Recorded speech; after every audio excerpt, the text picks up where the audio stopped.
Hey, welcome back from a long holiday. Today we're on episode 123. This is the year of magical learning. Today we want to talk about life on Earth. So take it away.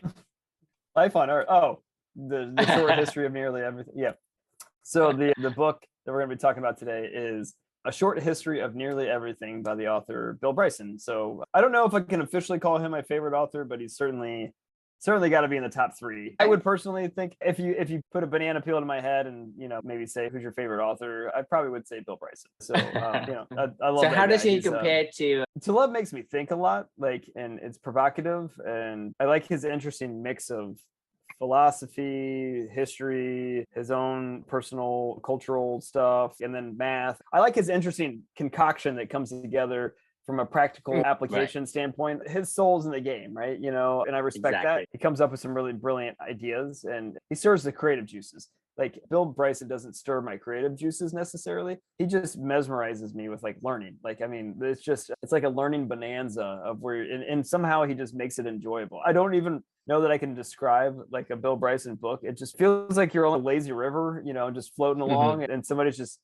hand picking out this beautiful curated knowledge, and it's like, hey, you want to learn about this? Here you go. You want to learn about that? Yeah. Here you go. And it's not too fast. It's a nice flowing story too that he always tells. Yeah, I don't know. I mean, I don't know how I would describe a Bill Bryson book other than that, but it just feels really comforting. I think it's pretty accurate. Yeah, pretty accurate. I don't know. He kind of navigates the histories. Yeah, in those nuggets, and kind of give you one piece like a breadcrumbs.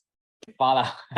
You learn so much. Like the funny thing about Bill Bryson books is you learn so much, but at the same time, I don't remember nearly as much from a Bill Bryson book as I do from a Nassim Taleb book, because his provocation makes me think, and I get way more creative ideas out of it. I don't get a lot of creative ideas listening to a Bill Bryson book. I just enjoy it. It's just fun. It's enjoyable, So I mean, it's you look at the Taleb book, you basically say, hey, these are the diamond in the rough, and I'm basically showing you where it is and showing you how to find it. So you look at the map, and he tells you the hidden things, the secrets of how do you see, how you look at a certain angle, and this is the treasures and the hidden gems, right? World, the universe that he's pointing it out, and because of that, it really makes it memorable, just because it's so contrast to what we see every day. But Bill Bryson, he takes things that is so boring and kind of orchestrate in a way that it's hey, it's pretty really hard to describe. I mean, you're right. There's no mind-bending things that you learn, in a he's just recapping history, But anyway, let's get to the reflection. But I think you're spot on with the Bill Bryson description here. So, but on with the description. My reflection title for this one is Life Goes On. And basically this book's about what the title says, is a short history of nearly everything. It goes from the Big Bang to the rise of civilization. He studies all these anthropologists, archaeologists, reads their books, tries to compile it all in a short, compact history of nearly everything from start to finish of humanity. Of course, he doesn't touch on everything, but it is a really broad range of topics, and it's just a fun, but it does touch on a lot. So I started this reflection off by saying, on a scale of, we were just talking about, on a scale of 1 to 10, the learning in particular aspect of this particular book was a 50. I mean, it was just off the charts. You just learn just so much stuff. The knowledge dump that goes into your head is mind blowing. As you're kind of meandering this journey going on this meandering journey with Bill. But we've already talked about Bill Bryson and why that's the first half of the reflection of just why I love it. The one thing that kept sticking out to me as he was talking about microorganisms and physics and the Big Bang and protons and proteins and DNA and all the stuff that he was going through, the one thing that kept coming back to my head while I was reading this entire book is I don't know what the purpose of life is, and this isn't the goal of this journey. And I'm not even going to pretend to sit here. If you ever meet somebody that says the purpose of life is this, probably run the other direction. However, this book made me ponder, this world is so complex, and there's so many different unique animals and organisms and microbiomes and bacteria and fungi and whatever, all these other things, right? There's just so many different life forms in this world, and they're all really unique and special in their own way. The thing that I kept thinking about when I was listening to this book, though, is he was describing like the different eras when they would find, I can't remember what they were called, when they would find like the little organisms that they could tell a certain life. You know, we learned in like the not the soul of an octopus, but what's that book about the octopus, the tree of life, and you know how like octopus, you know, everything's kind of on the same tree of life, and it just branched off and went into different directions and evolved and formed different things. And anyway, You mean the other minds? The other minds, yes, Other that minds? was what it was. Yeah. So anyway, long story short, like my brain was just pondering, like, you know, what the hell is the point of all this? Like, you know, and I don't know what the answer is, but it felt like to me, for whatever reason, like the goal of life is just to exist. You know what I mean? And it never stops. Like it doesn't matter how many organisms and how many species and how many, you know, things come and go in this world. Like nobody's ever going to last forever. Human beings are going to last forever. I don't know how long we have. I don't really care. At the end of the day, there's going to be somebody that replaces us and some other life form that bubbles up from somewhere. It just goes on. And there's something refreshing to know that that's the one thing that I can always count on, is like, it's going to be here. There's going to be new things evolving. There's going to be new things that are going to take our place in the future. There's going to be new species that come out of nowhere that nobody ever saw and can never even imagine at this point in time in life. There's going to be new ecosystems that develop. There's going to be all this stuff. And it always just happens like magically. And things just come from nowhere and go live their life, fall apart. But at the same time, the rest of life itself goes on. That was what I thought about when I was reading this book. Like it was just a great tour of life itself from start to finish and all the different things that it touch on. And it's just really kind of special to know that we're a part of this and we're going to play our own little tiny role. I wrote the last line in here: if life can keep going, so can I. You know, like, I don't know, there's something really kind of special about the idea of just knowing that you're a part of this thing called life and that it's going to go on past our time, like our conversations today. But somebody else will have a great conversation in 500,000 million years from now. You know, I don't know who will be talking or how they talk. So it's just cool. That it's a provocative thought for the day. So question for you would be, or anybody listen would be, how does all the life in this world inspire you as well? So yeah, just throwing it out there. Love to get your thoughts. I think one of the that comes to mind is when you look at life, right? Life itself. This is the question I asked before: is do you think humanity will cease to exist? A lot of people is debating me on that, and my own opinion on this is that it will always exist in one form or another, whether we are suffering or we are succeeding in building our culture and civilization further into who knows what. And I think that's always going to be there because it's the cycle of life. You know, when you are born, right, you have part in the ecosystem, and that ecosystem is going to continue to have your input, and you know, your input will create output, and whatever those cycles connect, it will connect, and it will continue to go on and on. No one can predict the beginning of time, and no one can predict the end of time.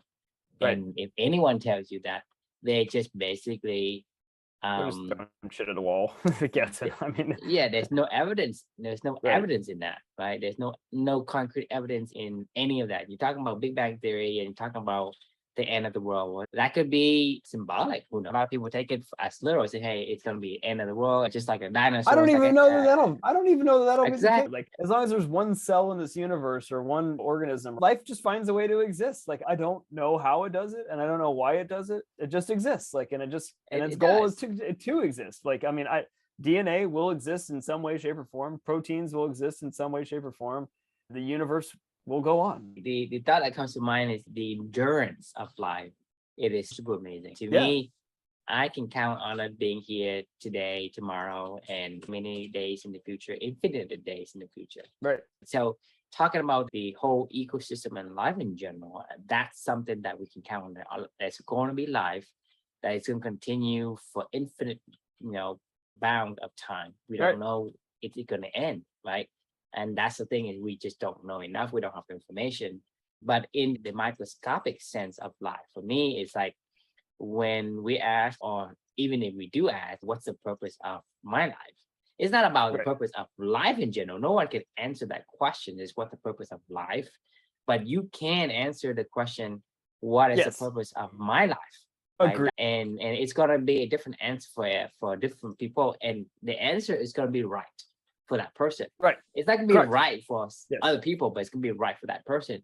And so to me, that brings me to second thought of the microscopic lens on life itself is what is the purpose of life? And the first question is, do we even ever to stop and ask ourselves that question, what is the purpose of my life? Don't ask a question of what's the purpose of life in general. Who cares? Right. I don't care. I don't know that I care, idea. but there's something refreshing knowing that like it's going to be there. Like I don't know why it's there, Right, but it's just it at the same time, they need to know how that is going to play part in your life.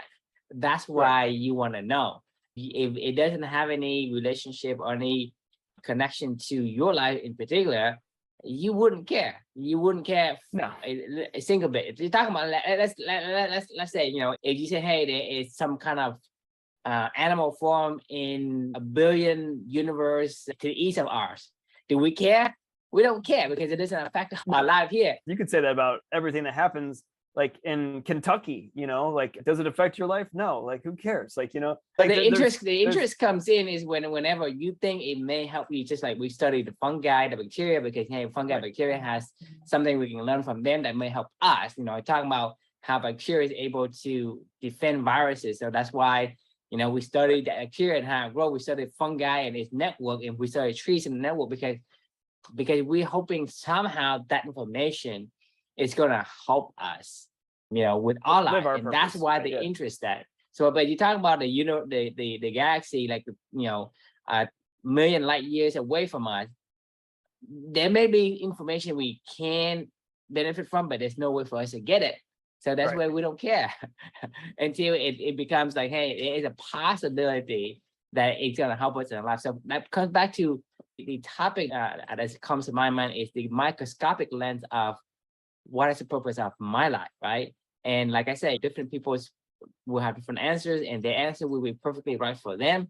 And so to me, an individual journey for that they can decide how and what and when they want to take that journey. Like, we're talking about the quest, like, the life's quest. Like everybody's going to have to go on a life's quest. Yeah. You have to be a participant. You can't just, hey, I don't want to be a participant. I want to be a player. That is not possible if you have life, right? Once you have life, you have chosen to enter into the quest of life. And you're going to have to ask the question is, what is my purpose of life? And, for me, primarily, is to enjoy the time I have on earth. And that's to find things that make me feel good, makes my body not kick me in the shin or in the brain just because I did something stupid and then, I have regrets. And that's my brain kicking me. And so I don't want to have my internal mind and organs or whatever giving me this feedback that hurts, right? I don't want that. So for me, is I gotta find what it is that I'm fitted and best fitted to perform in terms of the work I do. Because of that, it provides positive feedback to my body. My body say, hey, you are fitted for this thing. You are excelling this thing. It makes me feel good. To me, that's my purpose. And it could be, not a good example of a life purpose, but your purpose could be different. Your purpose could be saving the world. Your purpose could be, conquest, or your purpose could be, Mother Teresa. Whatever it is that floats your boat, you go and find that purpose. Find your purpose, not life purpose in general. And so for me, life is awesome and life is enduring. It's always going to be there, but make the best out of your life. Right.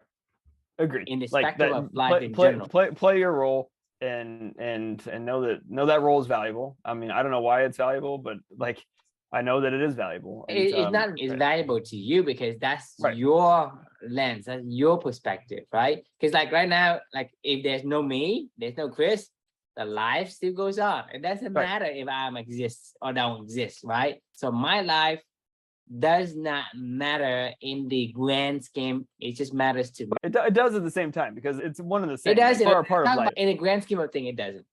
Right. Yeah. Right. I don't exist. I was existing in my place. You understand? I understand that, but at the same time, so the universe don't need to have me. But it need to have somebody like me. It needs to have life. And it will need to have life. Some form of life, like whether or not. But not this specific life. That's not this specific person. right? So that's Right. why I say, in the grand scheme of things, depending on what lenses you're looking through, you may see the important changes just because the lens shows you different perspectives. Agree. It doesn't matter if I exist or I don't exist, because there's going to be another similar True or similar Chris, whoever, it doesn't matter, because life still goes on with or without you. But at the same time, like it cannot be, okay, well, there's no human, there's no this or no beaver or whatever, we're talking about. There's an ecosystem that every single type of species has to play a part in to make the ecosystem work, to make the engine run, right? Without that engine, it could decelerate quickly and spiral out of control into one where it destroys itself totally. But from a one instance of life, me, i.e. me and you, it doesn't matter. But for all the instances, it does. So therefore we matter. We matter collectively. Right. But if we matter collectively, then we matter individually. And then I'm not saying that you and I in particular matter, but we matter in general. Like, I mean, we matter. I don't matter, but we matter. Which means that we matter at the same time. So it's I know exactly what you're saying, and I know what I'm trying to say. I don't know that I have the right words to describe what I'm trying to say, but when you were talking, I was thinking, you remember the movie Men in Black, when at the you know what I'm talking about? The last scene when they're in the bus locker and they shut the universe, with the key. Like the whole thing was like Orion's belt, the key. It was like a key, right? And they went to the locker and they shut the locker, and then they zoomed out. There's like one locker inside of like 500 other lockers inside of other lockers. That's the way that I've almost seen the universe at this point in time. I don't know that we haven't already lived this exact same. Maybe New York City has been built. I just came back from New York City. Maybe New York City has been built an infinite number of times, and we just don't even know it. I don't know. I have no idea what's happened, what's come before us, and what's going to come after us. And I don't know that I really care. But I think what is really cool, though, is to know that there will be something that comes after us, and there was something that came before us, and then we came from that, and we play our own little part to move the needle, the teeniest little tiny notch, in whatever direction it needs to go. The quantum knot. Is that what it's called? You know what a quant is? Well, a quant from Taleb's term is different from the quant in quantum, right? Quant is quantitative analysis in terms of Taleb's and how he used it. A quantum is in terms of what I refer to is a quant in physics. Choices, right? Isn't that like 4 different choices of each different choice or something like that? I read the astrophysics. I read like Astrophysicists for Dummies or something, and it's like, here, quantum mechanics.